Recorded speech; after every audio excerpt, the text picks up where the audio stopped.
प्यारे बच्चों, आज हम कहानी के तत्वों के आधार पर पुरस्कार कहानी की समीक्षा पर चर्चा करेंगे।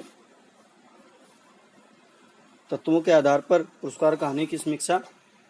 किसी भी कहानी की समीक्षा के अंतर्गत 6 तत्व पाए जाते हैं जिन पर चर्चा की जाती है: कथानक, चरित्र चित्रण, संवाद, प्रारंभ और अंत, भाषा शैली, उद्देश्य। पहला है कहानी का कथानक। कि पुरस्कार कहानी का कथानक क्या है, कहानी क्या है, संक्षिप्त में बतानी होती है। पुरस्कार कहानी का कथानक विस्तृत है, सूत्र बिखरे हुए हैं। पुरस्कार कहानी का प्रारंभ कौशल राज्य के कृषि उत्सव से होता है। अरुण और मधुलिका के प्रेमालाप से कथानक आगे बढ़ता है। अरुण का आक्रमण की तैयारी करना, फिर मधुलिका का राजा की ओर चले जाना जिज्ञासा मनोवृत्ति को बड़ी तीव्रता से जगाता है। कहानी की चरम सीमा और अंत एक साथ ही हो जाते हैं जब मधुलिका कहती है तो मुझे भी प्राणदंड मिले, और कहती हुई बंदी वरुण के पास खड़ी हो जाती है। कथानक विस्तृत तो अवश्य है, लेकिन उससे कहानी में स्थिरता नहीं आ पाई, बल्कि एक दूसरी घटना अत्यंत स्वाभाविक ढंग से चलती रही। कहीं भी अस्वाभाविकता नहीं आ पाई। कहानी में मगध कौशल के परस्पर विरोध की पृष्ठभूमि में मधुलिका के जीवन की लंबी अनुमति मिलती है। कहानी आदि से अंत तक आकर्षक है। कहानी का जो शुरुआत है वो राजा द्वारा मधुलिका का खेत लिए जाने से है। वह उसके उपहार स्वरूप भेंट नहीं लेती और गरीबी का जीवन जीती है। इसी दौरान जो अरुण है वो अपना प्रेम प्रस्ताव उसके आगे रखता है, जिसको मधुलिका अस्वीकार कर देती है। लेकिन उसके मन में कहीं किसी कोने में अरुण के प्रति प्रेम भाव था। जब अचानक दोबारा अरुण मिलता है तो उनके मन की जो भावनाएं थी वो एक दूसरे को प्रकट करती हैं, और फिर अरुण उसकी सहायता मांगता है और उसने उसकी सहायता की। लेकिन उसका देश प्रेम जाग उठा और उसने राजा को सारी बात बताई। बंदी अरुण को बना लिया जाता है और इसको पुरस्कार के लिए मधुलिका को कहा जाता है कि आप कोई भी उपहार स्वरूप कोई भी वस्तु मांग सकते हो। तो उसने अपने लिए क्या पुरस्कार मांगा, अपने लिए भी अरुण के साथ प्राणदंड मांगा। कहानी में स्थिरता नहीं है। कहानी का कथानक जो है वो लंबा जरूर है, लेकिन उसकी अंदर स्वाभाविकता बनी रहती है। अगला है पात्र चरित्र चित्रण। पुरस्कार कहानी में प्रमुख पात्र अरुण और मधुलिका ही हैं, लेकिन राजा का चरित्र भी कहीं कहीं उभरा है। पुरस्कार की मधुलिका और अरुण दोनों का चरित्र भाव प्रधान है। मधुलिका का चित्र देते हुए प्रसाद जी लिखते हैं, वह कुमारी थी, कौशय वसन उसके शरीर पर इधर उधर लहराता हुआ स्वयं सुशोभित हो रहा था। वह कभी उसे संभालती थी और कभी अपने रूखे हलकों को। कर्षक बालिका के शुभ भाल पर शर्म कणों की भी कमी न थी। वे सब बैरोनियों में गुथे जा रहे थे। सम्मान और लज्जा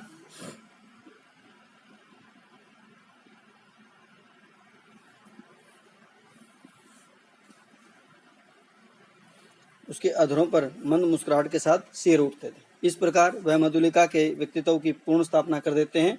उसके चरित्र के संबंध में कहा जाता है कि वह मानवीय गरिमा से मंडित चरित्र है, कर्तव्यशील नारी है जो प्रेम को कर्तव्य पर निछावर कर देती है। वह राष्ट्रीय भावना से ओतप्रोत है, वह स्वाभिमानी है, वह हृदय से सच्ची प्रेमिका भी है, सच्चा प्रेम करना जानती है। अरुण का चरित्र में कहता है कि वो कर्मठ और संघर्षशील पात्र है। वह राज्य से निर्वासित होने पर भी निर्भीक है, शारीरिक दृष्टि से दृढ़ है। वह अत्यंत संवेदनशील पात्र है जो मधुलिका के प्रति उसके सौंदर्य के कारण और सहज गरिमा के कारण अनुरक्त हो जाता है।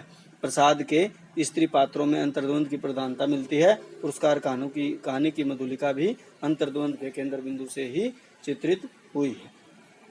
इसके बाद आता है संवाद। प्रसाद जी की संवाद योजना काव्यात्मक, प्रभावपूर्ण, मार्मिक और पात्रों के चरित्रों को उजागर करने वाली है। इसमें एग्जाम्पल उदाहरण दे सकते हैं आप। भद्रे, तुम ही न कल के उत्सव की संचालिका रही हो। उत्सव, हाँ उत्सव ही तो था कल। उस सम्मान, क्यों आपको कल का सौपन सता रहा है? आप क्या मुझे इस अवस्था में संतुष्ट न रहने देंगे? इन संवादों के माध्यम से अरुण और मधुलिका दोनों का चरित्र उभरता है।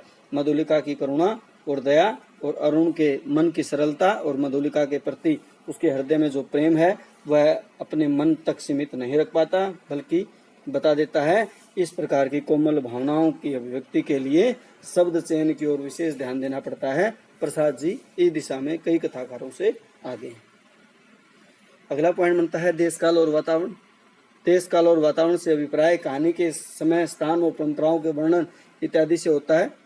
प्रसाद जी की कहानियों में प्राय कल्पित, ऐतिहासिक, देश काल व वातावरण का चित्रण होता है। इस कहानी में भी उन्होंने कौशल प्रदेश के देश काल व वातावरण को जीवंत रूप में चित्रित किया है। कौशल की कृषि उत्सव करते हुए कहानी के आरंभ में लिखते हैं, आर्द्रा नक्षत्र, आकाश में काले काले बादलों की घुमड़, जिसमें देवदमुंदी का गंभीर घोष। इस प्रकार प्रसाद जी की कहानी देश काल और वातावरण को अपने अंदर सजोए हुए है। इसके बाद आती है इसका उद्देश्य।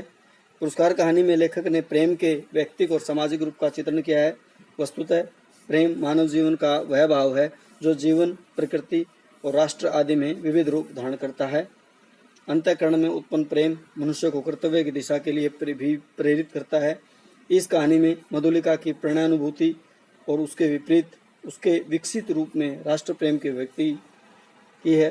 लेखक ने अपनी ओर से उपदेश अथवा अनुग्रह न करके वस्तु, पात्र, घटना, व्यापार आदि द्वारा ही भावाभिव्यक्ति की है। इसमें जो मुख्य उद्देश्य है, कर्तव्य और भावना का द्वंद्व, अंततः भावना पर कर्तव्य की विजय दिखाया गया है, प्रेम पर कर्तव्य की विजय दिखाया गया है, राष्ट्रभक्ति की भावना को दिखाया गया है, स्वाभिमानी प्रवृत्ति को दिखाया गया है। फिर आती है भाषा शैली। प्रसाद जी की कहानियों की भाषा संस्कृतनिष्ठ, खड़ी बोली हिंदी है और प्रभावशील तथा काव्यात्मक है। उनकी भाषा में लालित्य और शैली में सजीवता तथा रोचकता होती है। मुहावरों आदि का प्रयोग बहुत कम मिलता है। उनकी शैली ग्रामीण न होकर अभिजात्य शैली है। वर्णन और चित्रण में गंभीरता, सूक्ष्मता, चित्रात्मकता है। भाव अभिव्यंजना में पूर्ण सबलता मिलती है। शैली में कहीं भी स्पाटता नहीं आ पाती, बल्कि उदारता अधिक रहती है। इसके लिए कुछ उदाहरण भी देखे जा सकते हैं, जैसे देव नियम तो बहुत साधारण है। किसी भी अच्छी भूमि को उत्सव के लिए चुनकर नियमानुसार पुरस्कार स्वरूप उसका मूल्य दे दिया जाता है। वह भी अत्यंत अनुग्रह पूर्वक, अर्थात भू संपत्ति का चौगुना मूल्य उसे मिलता है। उस खेती को वही व्यक्ति वर्ष भर देखता है, वह राजा का खेत कहा जाता है।